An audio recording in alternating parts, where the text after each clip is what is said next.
Mr. Middleton, esteemed former Chief Justice and Ms. Warren, and all of you wonderful people who have come here to try to make life better for your fellow men. I sat in an adjoining room and watched the panel this morning, and got great satisfaction and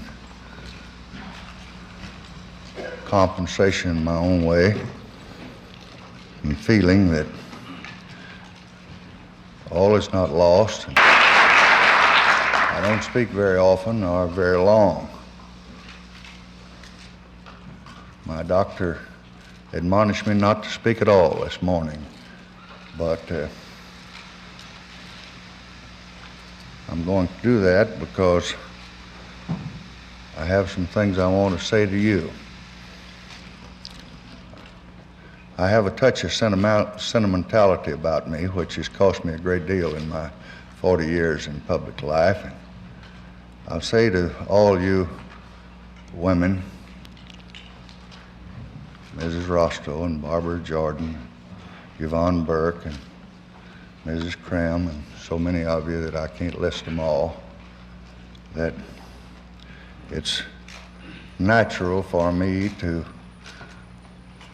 get a certain amount of glory by seeing the advances you're making. And I guess it's just human for us to admire and be fond of the other sex. But when I listened in the adjoining room to Burt Marshall and Henry Gonzalez, Clarence Mitchell, and Julian Bond, whom I don't know so well but admire a great deal, I said to myself that I love these men more than a man ought to love another man. And that's my way of saying to you what great honor you do me by your presence and participation in these proceedings. Of all the records that are housed in this library, 31 million papers, over a 40-year period of public life, it is the record of this work that we've been discussing the last 2 days, which has brought us here, that holds the most of myself within it and holds for me the most intimate meanings. In our system of government, honorable men honestly differ in their perceptions of government and what it's really all about. And today I can speak only of my own perception. And I'm so proud I live in a government where I can do that. I believe that the essence of government lies with unceasing concern for the welfare and dignity and decency and innate integrity of life for every individual. I don't like to say this and wish I didn't have to add these words to make it clear, but I will, regardless of color, creed, ancestry, sex, or age.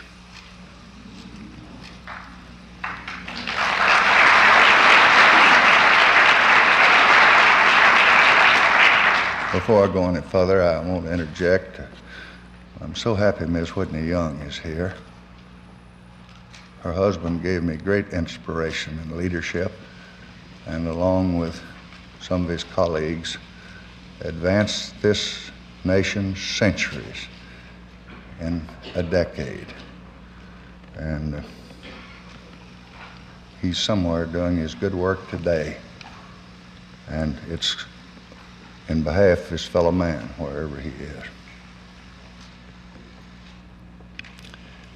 I do not want to say that I've always seen this matter in terms of the special plight of the black man.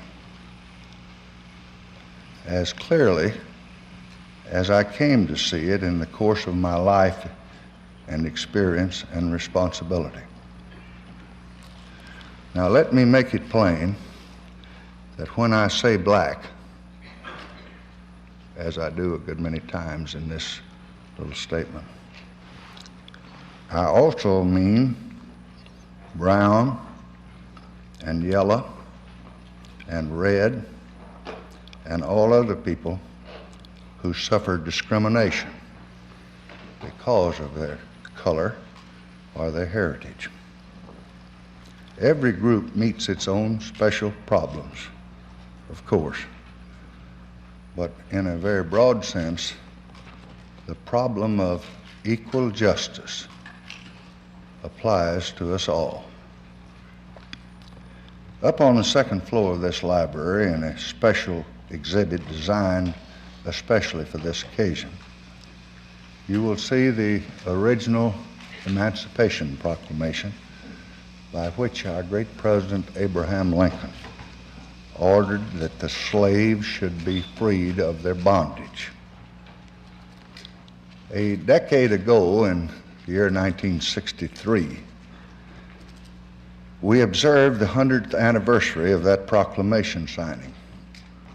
On Memorial Day of that fateful year, I was called upon as the Vice President to speak at Gettysburg Cemetery, where a century before, words had been spoken which all of us have long remembered. And on that occasion, I said this: until justice is blind to color, until education is unaware of race, until opportunity is unconcerned with the color of men's skins, emancipation will be a proclamation, but not a fact. To the extent that the proclamation of emancipation is not fulfilled in fact, to that extent, we have fallen short of assuring freedom to the free. When I spoke those words as Vice President, I could not know that the future would present me shortly with the opportunity and the responsibility to contribute more toward fulfilling the fact of emancipation. Even if I could have known what lay ahead, I'm not sure now that I could have believed at that time that the progress which has been won in these past 10 years is a fact. Black Americans are voting now where they were not voting at all 10 years ago. But let me say quickly that not enough are voting. Little more than half of all eligible Americans voted in the last national election. I don't know how many of those that didn't vote were black. But I do know this: we have to come up with some kind of plan or incentive to perfect our democracy by seeing that more of our people do vote. And I certainly mean to include more of our black people.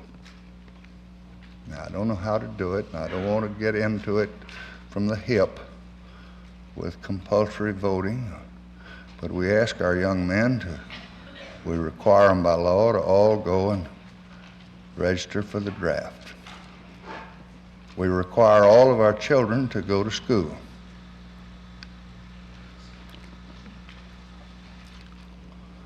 We require our people, under great loss of privilege, to have a Social Security number.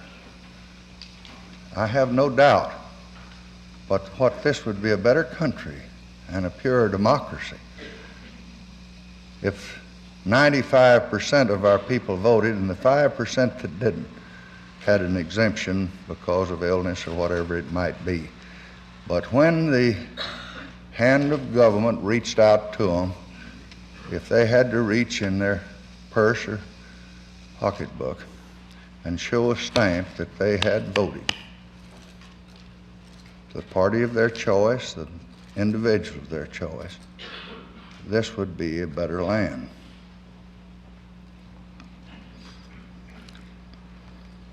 Black Americans are working now where they were not working 10 years ago.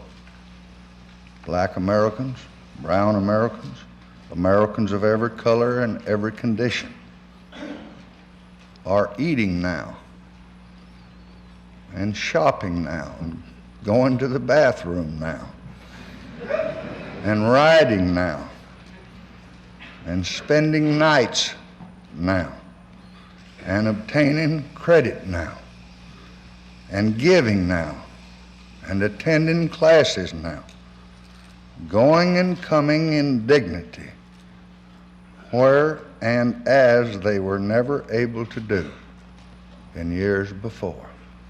I walked out of this room yesterday and looked at this sea of faces, and I thought how proud Thurgood Marshall must be. I first met him when he came here on behalf of Herman Sweat, so a black boy could come to the University of Texas and to look at this audience in this beautiful university auditorium and see the groups that are participating today must make him feel, and must make the groups that supported him feel, that all has not been in vain.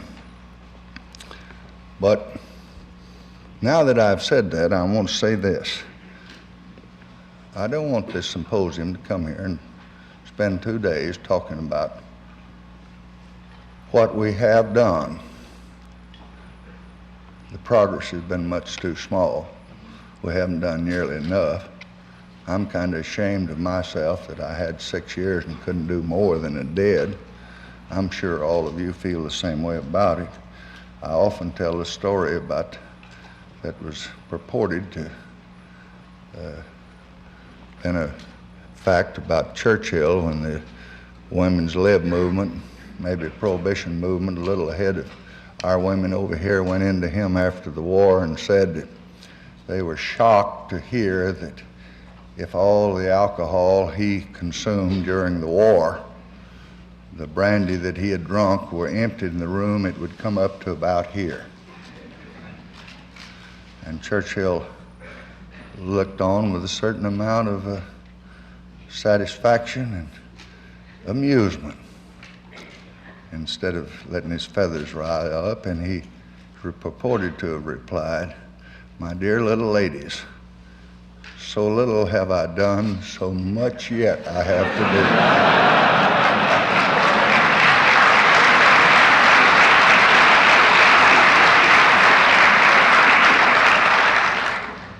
So let no one delude themselves that our work is done.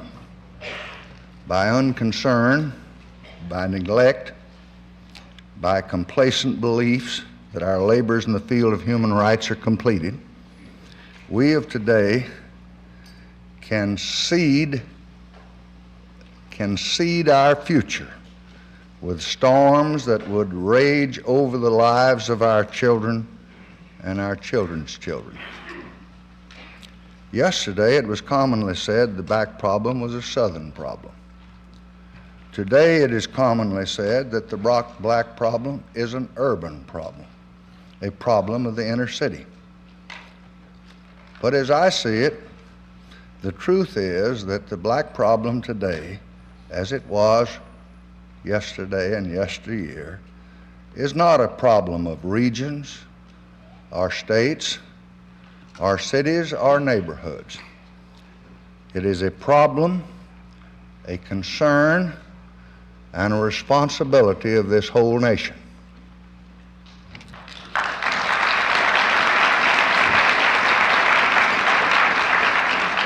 Moreover, and we cannot obscure this blunt fact, the black problem remains what it has always been: the simple problem of being black in a white society. And that is the problem to which our efforts have not yet been addressed. To be black, I believe, to one who is black, or brown or whatnot, is to be proud.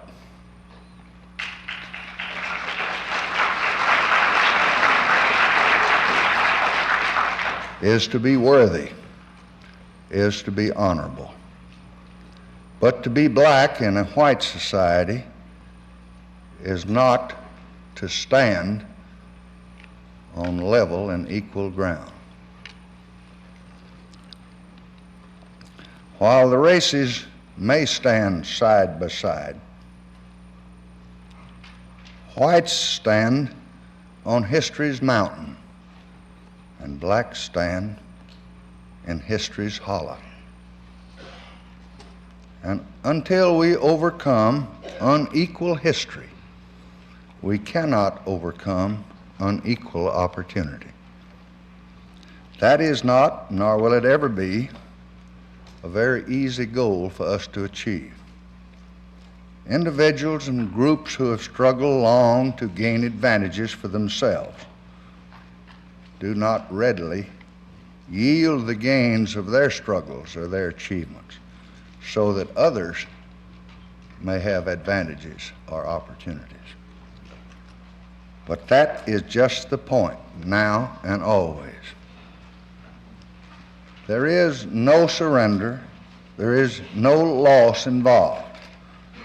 No advantage is safe, and no gain is secure in this society unless those advantages and those gains are opened up to all alike.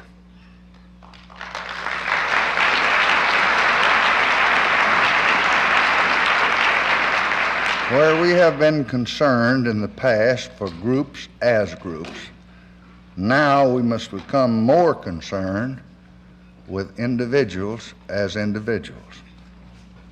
As we have lifted the groups the burdens of unequal law and custom, the next thrust of our efforts must be to lift from individuals those burdens of unequal history. Not a white American in all this land would fail to be outraged if an opposing team tried to insert a 12th man in their football lineup to stop a black fullback on the football field.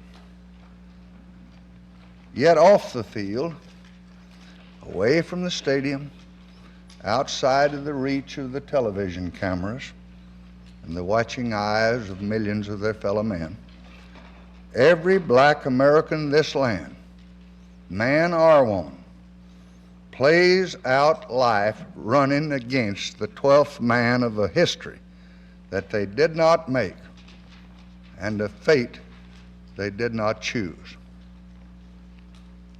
In this challenge, our churches, our schools, our unions, our professions, our trades, our military, our private employers, and our government have a great duty from which they cannot turn. It is the duty of sustaining the momentum of this society's effort to equalize the history of some of our people so that we may open opportunity equally for all of our people. Some may respond to these suggestions with exclamations of shock and dismay.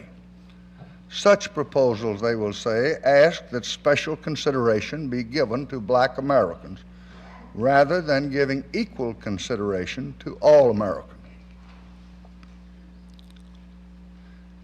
I can only hear such protest through ears that are tuned by a lifetime to listening to the language of evasion.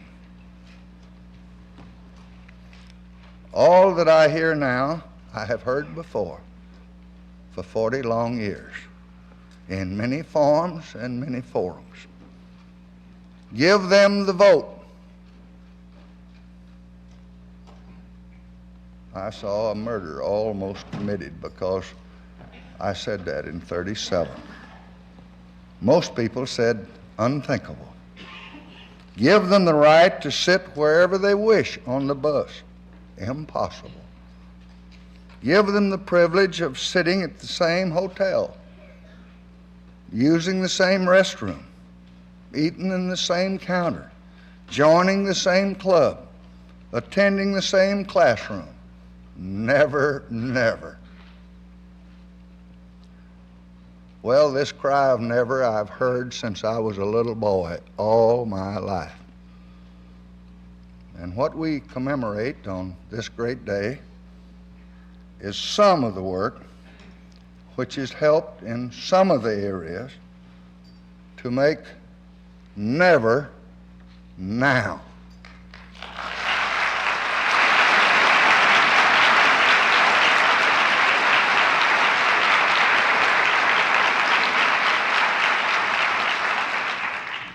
And I do not speak fulsomely. Most of that never would have been done without men of Burt Marshall and Roy Wilkins, Whitney Young, Chief Justice Warren, Julian Bond, all of those that are here today, Vernon Jordan, just never would have been done. Now, here's what I want to say. That what I have said is precisely the work which we must continue. And this is a whole important part of this meeting. Not what we have done, what we can do. So little have we done. It oughtn't to take much place, what we must do. So I think it's time to leave aside the legalisms and euphemisms and the eloquent evasions. It's time we get down to business of trying to stand black and white on level ground. For myself, I believe it's time for all of us in government and out to face up to the challenge. We must review and reevaluate what we've done and what we're doing. In specific areas, we must set new goals and new objectives and new standards. Not merely what we can do to try to keep things quiet, but what we must do to make things better. Now, how much time are we given to that in this meeting? How much time are we going to give in the days ahead? How are we going to employ that time? Who's going to bring our groups together, and who's going to select that leadership? And what's that leadership going to do? Specifically, I believe that we must direct our thought and our effort to many, many fields, and I don't have a great staff, and little I can contribute in the way of leadership. But if I can leave the thought with those of you who do make up a great staff and who served as my staff, I want to suggest a few little relatively unimportant thoughts as just some of the things to be put on your agenda. Are the federal government and the state government and the foundations and the churches, the universities doing what they can and all that they should to assure enough black scholarships for young blacks in every field? The answer's no, very little. And it gets back to the same thing. Herman Sweat can come to this university now, but as someone said on the panel this morning, Henry Gonzalez, I think, if he doesn't, what good's it do him sit at the counter and get a cup of coffee if he doesn't have 50 cents to get it? And most of them just don't have it. That's why they're not here. It's not their mother or their father doesn't want them here. It's not that they don't have an ambition to be here. They just can't do it. And we've got to level out that ground some. Are our professions, such as law and medicine and accounting and engineering and dentistry and architecture, taking the initiative, sounding the call to make certain that their educational programs are so planned and so conducted that blacks are being prepared for the leadership courses and are being given the support that they must have if they are to complete the courses and to have genuine opportunities to establish themselves in positions of leadership, professional careers, and things of that matter after their college days. Are our trade unions and all those concerned with vocational occupations doing the same to open up apprenticeships and training programs so that the blacks, the group I spoke of, have a fair chance at entering and a fair chance of succeeding in these fields that are so vital to the future of our nation and to our country at this very moment? Are our employers, who have already made a start toward opening jobs to the blacks, doing what they can and should in order to make certain that blacks qualify for advancement on the promotion ladder, and that the promotion ladder itself reaches out for the blacks as it does for the others in our society?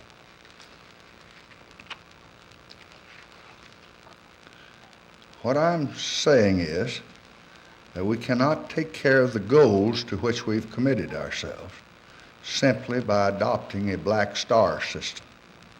It is good and it is heartening and it's satisfying to see individual blacks succeeding as stars in the field of politics and athletics, and entertainment, and other activities where they have high visibility, such as Clarence Mitchell referred to in his family. And I felt almost as good in my own election, not quite as good, when Barbara and Yvonne were elected this year, because I thought that we were moving forward, and I enjoyed knowing of those elections about as much as I did my own. But we must not allow the visibility of a few to diminish the efforts to satisfy what is our real responsibility to the still unseen millions who are faced with that basic problem of being black in a white society. So our objective must be to assure that all Americans play by the same rules, and all Americans play against the same odds. Who among us would claim that that's true today? I feel this is the first work of any society which aspires to greatness. So let's be on with it. We know there's injustice. We know there's intolerance. We know there's discrimination and hate and suspicion, and we know there's division among us. But there is a larger truth. We have proved that great progress is possible. We know how much still remains to be done. And if our efforts continue, and if our will is strong, and if our hearts are right, and if courage remains our constant companion, then, my fellow Americans, I am confident we shall overcome.